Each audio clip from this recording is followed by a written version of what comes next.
I lived alone in a converted warehouse apartment on the east side of the city.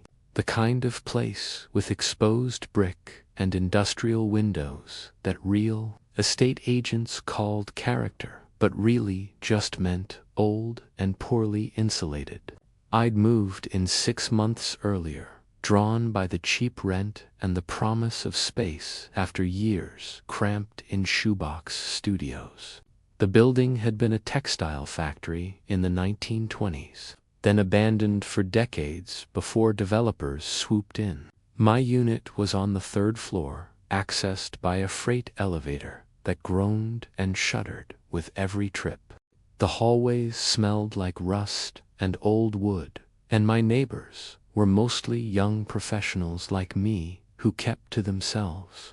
Everything was fine until I found the photographs. It happened on a Saturday morning in late October. I was cleaning out the closet in my bedroom, pulling down boxes and sorting through winter clothes, when my hand brushed against something wedged in the far corner of the top shelf. I stood on a chair and reached back, my fingers closing around what felt like a shoebox. When I pulled it down, I saw it was actually an old metal tin, the kind that once held cookies or candy, covered in a layer of dust so thick it looked gray. Inside were dozens of black and white photographs, all of them taken in my apartment. I recognized the windows immediately, those massive factory windows with their metal frames and geometric panes. But the room in the photos was different, furnished with heavy wooden furniture and patterned wallpaper I'd never seen. In each photograph was a woman, always the same woman, dark-haired and thin, wearing dresses from what looked like the 1940s or 50s. In some shots, she sat in a chair by the window, staring out. In others, she stood near the door, her face turned away from the camera. There must have been 30 or 40 pictures, and in every single one, she looked profoundly sad. The strangest part was that whoever took these photos had done so from the exact spots where I often stood in my apartment. One was taken from where I kept my reading chair, another from the foot of where my bed now sat. I felt like I was looking through the eyes of someone who had watched this woman obsessively, documenting her every movement within these walls. That night, I couldn't sleep. I kept thinking about the photographs, about the woman's sad face and the way she never looked at the camera directly, as if she was trying to pretend the photographer wasn't there. I found myself wondering what happened to her, why someone had hidden these photos in the closet. Around 3 in the morning, I heard footsteps in my apartment. They were soft, deliberate, the sound of someone walking slowly from the living room toward the bedroom. I sat up in bed, my heart hammering, and fumbled for the light switch. The apartment was empty. I checked every room, every closet, even looked in the bathroom shower. Nothing. I told myself it was the old building settling, or a neighbor moving around in the unit below. But I knew the sound of footsteps when I heard them, and these had been in my apartment, not somewhere else in the building. The next morning, I did what anyone would do in the internet age. I researched the building's history. It didn't take long to find what I was looking for. In 1952, a woman named Catherine Brennan had died in the building when it was still operating as a factory. She'd worked on the 3rd floor, operating one of the large textile looms. According to the newspaper article I found, she'd been caught in the machinery during a late shift and died before anyone could free her. The article included a photograph of Catherine, and my blood went cold. It was her, the woman from the photographs in the tin. The article mentioned that Catherine had lived in the building as well. During the Depression and war years, The factory owner had converted part of the third floor into small apartments for workers who couldn't afford housing elsewhere. Catherine had lived in what was now my apartment. The footsteps continued every night after that, always around 3 in the morning, always following the same path from the living room to the bedroom. I started sleeping with the lights on, but it didn't help. The sounds were always there, patient and methodical. Sometimes I would hear other things too, the creak of floorboards near the window where Catherine used to sit, the soft sound of fabric rustling, once even what sounded like quiet crying coming from the corner of the bedroom. I thought about moving out, but my lease was ironclad and I couldn't afford to break it. I thought about telling someone, but who would believe me? I could barely believe it myself, and I was living it. Instead, I found myself talking to her. Late at night, when the footsteps came, I would say things like, "I know you're here, Catherine," or "I'm not trying to intrude on your space." I felt ridiculous, but also desperate for some kind of understanding with whatever presence shared my home. Then the photographs started appearing. I would come home from work and find one of the pictures from the tin placed somewhere obvious, propped against the bathroom mirror, left on my kitchen counter, once even tucked under my pillow. They were always pictures of Catherine looking particularly sad or distressed, and I began to feel like she was trying to communicate something, to show me something about her life in this place.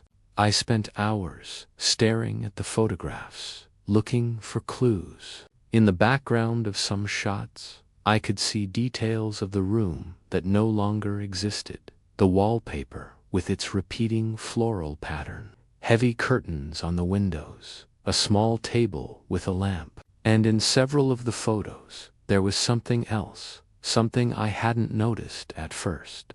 In the reflection of the window, barely visible, was the shadow of the photographer. And next to that shadow was what looked like camera equipment on a tripod. Whoever had taken these pictures had done so methodically, setting up carefully for each shot. This wasn't a lover documenting a partner or a family member taking casual pictures. This was surveillance. I found the factory records online through a local historical society. Employee lists, incident reports, production schedules. It took days of searching, but I finally found a supervisor's report from 1951, a year before Catherine died. It described inappropriate behavior by a foreman named Douglas Hatcher, who had been paying unwanted attention to female employees. Catherine's name was mentioned specifically. Hatcher was reprimanded, but not fired. The factory needed experienced foremen, and men like Hatcher were hard to replace. I found his obituary, too. He died in 1953, a year after Catherine, from a heart attack in his home across the city. The obituary mentioned that he'd left the factory job shortly after a workplace tragedy and had lived alone until his death. That night, the footsteps were different. They were faster, more agitated, pacing back and forth across the living room like someone in distress. I got out of bed and walked into the living room, my skin prickling with fear but also with a strange sense of purpose. I spoke to the empty room. "Catherine, did he do this to you? Did Hatcher hurt you?" The footsteps stopped immediately. The silence was profound, heavier than any quiet I'd experienced in the apartment. Then, slowly, I heard a new sound, dragging like something heavy being pulled across the floor. It came from the corner of the room, near where the old factory floor would have been, where Catherine had worked and died. I turned on every light in the apartment and stood there shaking. listening to that awful dragging sound move from one side of the room to the other. I knew then what Catherine was showing me. The accident hadn't been an accident. Hatcher had been obsessed with her, photographing her constantly in her own home, probably using his position to access her apartment when she was at work. When she'd finally reported him or rejected him decisively, he'd made sure she couldn't escape him. A machine malfunction during a late shift when few people were around. How convenient. How final. I gathered all the photographs and took them to the Historical Society the next morning. I told them I'd found them in my apartment and thought they might be of historical interest, especially given Catherine Brennan's connection to the building. I didn't mention the footsteps or the sounds or my theory about what had really happened. They thanked me and said they'd add them to their collection, preserving Catherine's memory as part of the building's history. That night, I waited. 3 a.m. came and went. No footsteps, no sounds. The apartment felt different, lighter somehow, as if a weight had been lifted. I'd like to say that was the end of it, that Catherine found peace and moved on. But sometimes, very occasionally, I still hear soft footsteps by the window in the afternoon when the light comes in at a certain angle. Not distressed or agitated, just gentle, peaceful, like someone finally able to exist in a space that's theirs, without fear, without being watched. I don't mind. This is her home too, and now everyone knows what happened to her. That seems to be enough. I inherited my grandfather's house in rural Maine 3 months after he died, and I should have known something was wrong when the lawyer handed me the keys with trembling fingers and wouldn't meet my eyes. The house sat at the end of a gravel road that hadn't been maintained in decades, surrounded by dense pine forest that seemed to lean inward, as if the trees were trying to hide the property from view. My grandfather had lived there alone for 40 years, ever since my grandmother disappeared one winter night in 1984. And none of us had visited him in the last 15 years of his life because he'd made it very clear he wanted to be left alone. The house was a 2-story, colonial, with peeling white paint and shutters hanging at odd angles. And when I first stepped inside, the smell hit me like a physical force, not the expected mustiness of an old house, but something organic and wrong, like meat that had been left out just long enough to start turning. I spent the first day cleaning, trying to air out the rooms, and that's when I started noticing the scratches on the inside of the doors.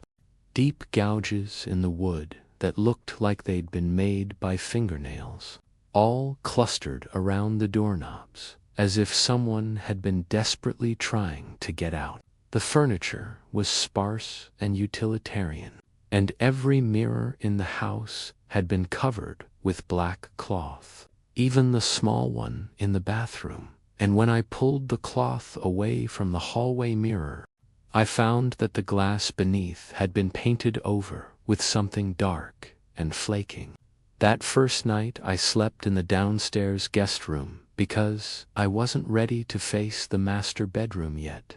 And I woke at 3 in the morning to the sound of footsteps on the floor above me, slow and deliberate, pacing back and forth across what I knew was my grandfather's bedroom. I lay there in the darkness, telling myself it was just the house settling, that old houses make noises. But the footsteps had weight and rhythm and intention, and they didn't stop until the first light of dawn crept through the curtains. In the morning, I forced myself to go upstairs, and my grandfather's bedroom was exactly as he'd left it, the bed neatly made, his clothes still hanging in the closet. his reading glasses on the nightstand beside a leather journal I hadn't noticed before. I opened the journal and found it filled with my grandfather's handwriting, which had deteriorated over the years from neat and precise to an almost illegible scrawl. And the entries weren't dated, but they seemed to span decades. And they all said variations of the same thing. She's still here. She won't leave. I can't make her leave. I see her in the corners. I hear her in the walls. She's angry. She wants out. I have to keep the mirrors covered. I have to keep her contained. If I leave, she follow. If I die, someone else will have to stay.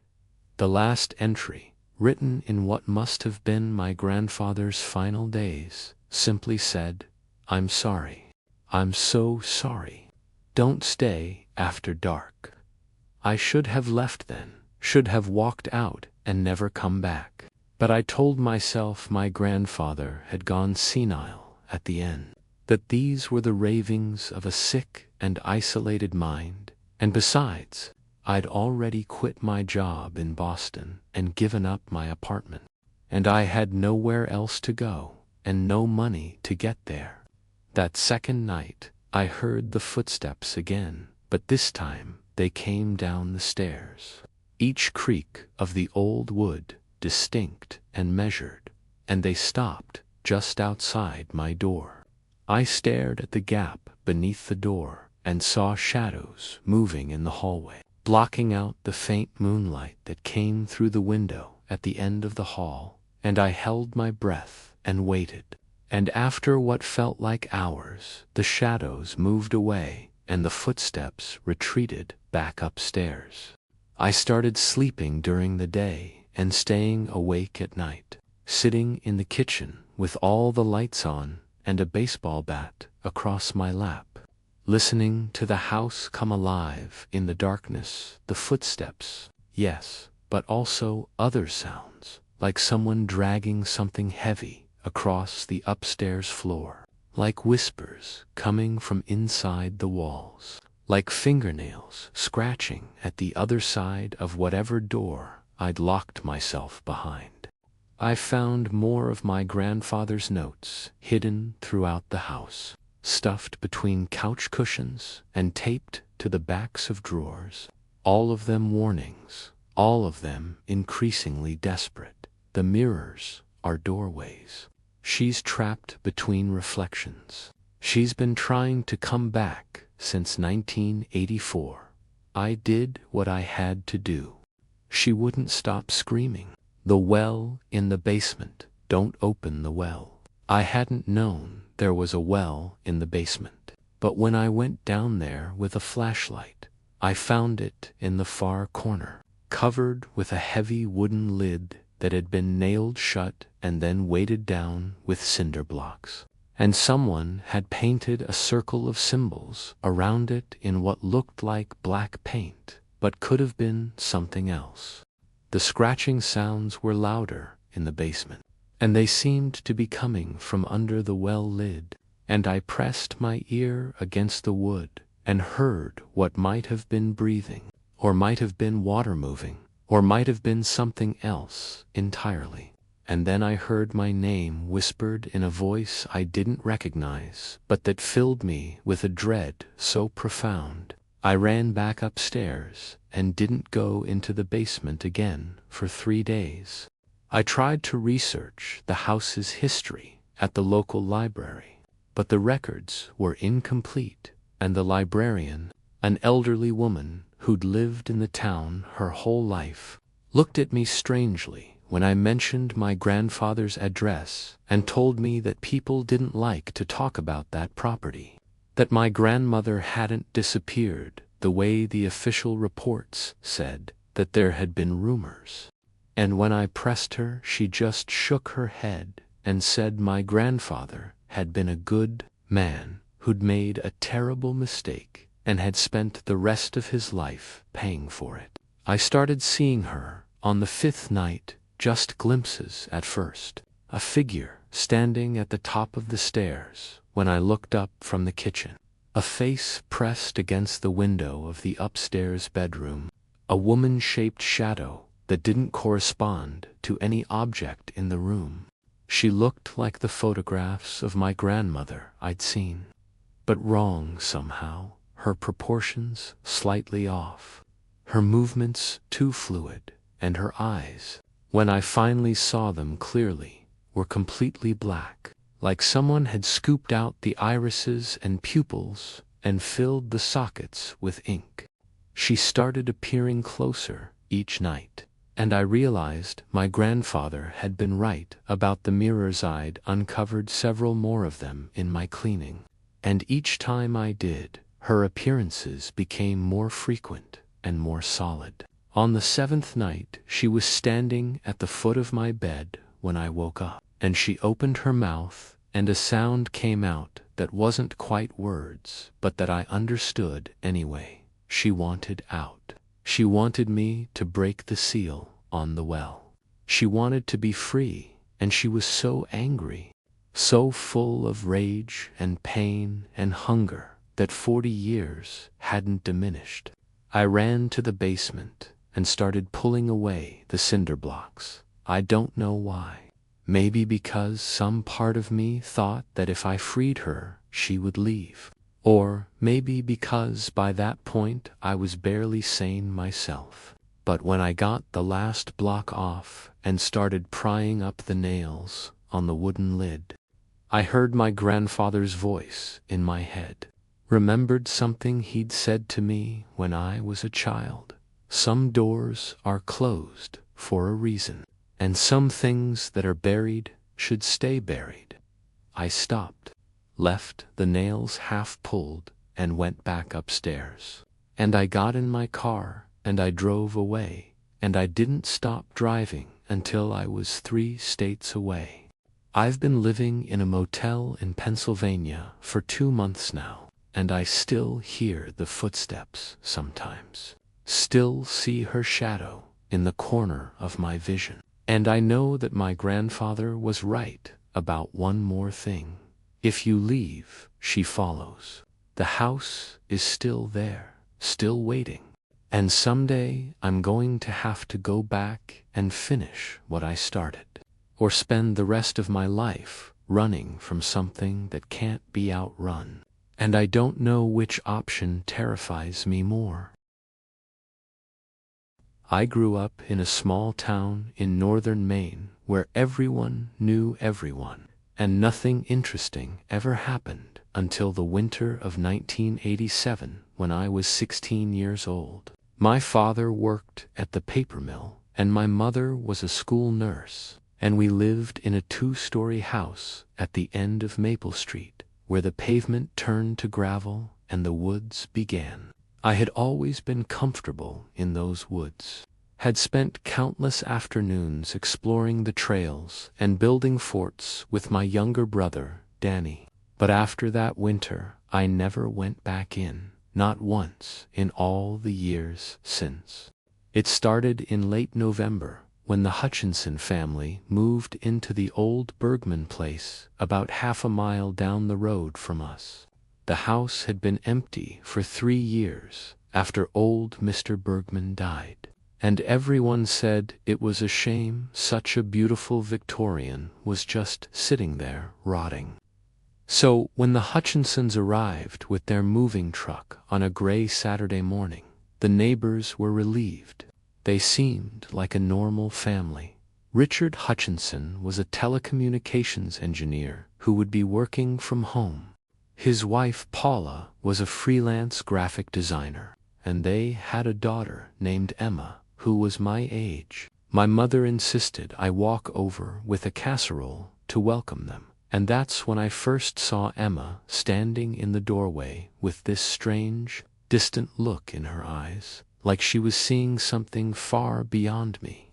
She was pretty in an unsettling way, with pale skin and dark hair that hung straight down her back, and when she shook my hand, her fingers were ice cold despite the warm house.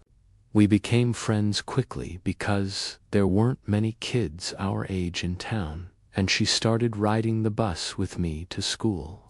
She was quiet, kept to herself mostly, but sometimes she would say things that made me uncomfortable, like when she mentioned that she could hear scratching in the walls of her bedroom at night, or when she told me that she'd seen a man standing in the corner of her room watching her sleep. But when she turned on the light, no one was there. I laughed it off as nightmares or an overactive imagination. But there was something in her voice, a flatness, that suggested she wasn't joking. December brought heavy snow, the kind that buried cars and kept people inside for days, and Emma stopped coming to school. When I called her house, her mother said she was sick, just a bad flu, nothing to worry about, but her voice sounded strained, frightened even. 2 weeks passed, and I decided to walk over to check on her, despite the cold. The Hutchinson house looked different somehow, darker, even though it was only 3 in the afternoon. The curtains were all drawn, and there was no smoke coming from the chimney, even though I could see my breath in the air. I knocked on the door, and after a long moment, Paula answered, and I barely recognized her. She had lost weight, her face was gaunt, and there were dark circles under her eyes, like she hadn't slept in weeks. She tried to smile, but it came out wrong, more like a grimace. And she told me Emma still wasn't feeling well, but I could hear sounds from inside the house, a rhythmic thumping coming from upstairs. And underneath that, what sounded like whispering, dozens of voices, all talking at once, but too low to make out words. Paula saw me listening and quickly said it was just the radiator. Old houses made strange noises. And then she thanked me for stopping by and closed the door in my face. I stood there on the porch for a moment, unsettled. And that's when I saw Emma in the upstairs window, her face pressed against the glass, her mouth open like she was screaming, but no sound came out. I raised my hand to wave, but she didn't react, just stared down at me with those empty eyes. And then someone pulled her back into the darkness of the room. I ran home and told my parents, but they said the Hutchinsons were entitled to their privacy, and that I shouldn't bother them if Emma was sick. That night, I couldn't sleep, kept thinking about Emma's face in the window. And around 2 in the morning, I heard it, the same scratching sound she had described, coming from inside my own walls. I turned on every light in my room and sat up until dawn, listening to something moving through the empty spaces of the house. The next day at school, my friend Mike told me his uncle was a volunteer firefighter and had been called to the Bergman place back in 1984. 3 years before the Hutchinsons moved in, Mr. Bergman hadn't just died, Mike said. He'd killed himself in the basement, and when they found him, he'd carved something into the concrete floor with a screwdriver. The same phrase over and over, covering every inch. They live in the walls. They live in the walls. They live in the walls. Nobody talked about it because the family wanted it kept quiet, and the house was cleaned and repainted before being put on the market. But Mike's uncle still had nightmares about what he'd seen. I felt sick to my stomach and knew I had to do something, had to help Emma somehow. That evening, I waited until my parents were asleep, then snuck out and walked through the snow to the Hutchinson house. All the lights were off except for one in the basement, a faint yellow glow coming through a small window at ground level. I crept closer and peered inside, and what I saw made my blood turn to ice. Emma was standing in the middle of the basement, naked, her body covered in scratches and bruises. And she was talking to the walls, carrying on a conversation with something I couldn't see. Her parents were there too, standing perfectly still in the corners of the room, their heads tilted at unnatural angles, watching her with blank expressions. Then Emma turned and looked directly at me, even though there was no way she could have known I was there. And she smiled, but it wasn't her smile. It was something else using her face, and she raised one finger to her lips in a gesture of silence. The scratching sound started again, but this time it was coming from all around me, from underground, from the walls of the house, from the trees, everywhere at once. And I realized with horror that whatever was in that house wasn't confined to it, that it was spreading, seeping out into the ground, into the neighborhood, into my own home.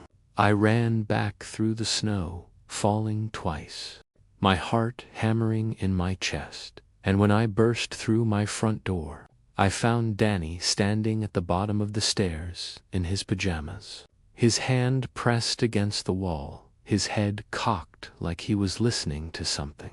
He turned to look at me and said, in a voice that wasn't quite his own, "They want to meet you. They've been waiting so long. They're so hungry." I grabbed him and shook him, and he blinked, and suddenly he was Danny again, confused and scared, asking me why I was yelling. I told my parents everything the next morning, and they thought I'd had a nightmare or was making up stories for attention.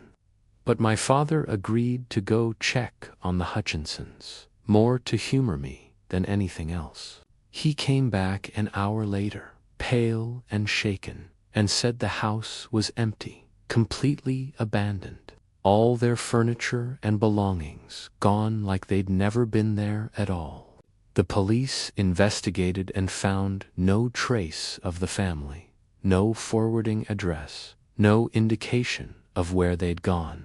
The case went cold within a month, but I knew they hadn't left, not really, because I could still hear them sometimes, late at night when the house was quiet, scratching and whispering in the walls.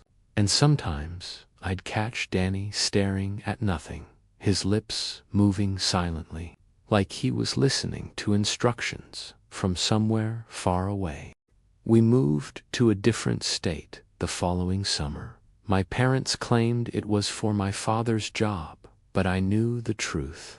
The house on Maple Street sits empty now, has been empty for decades, and sometimes people try to move in, but they never stay long.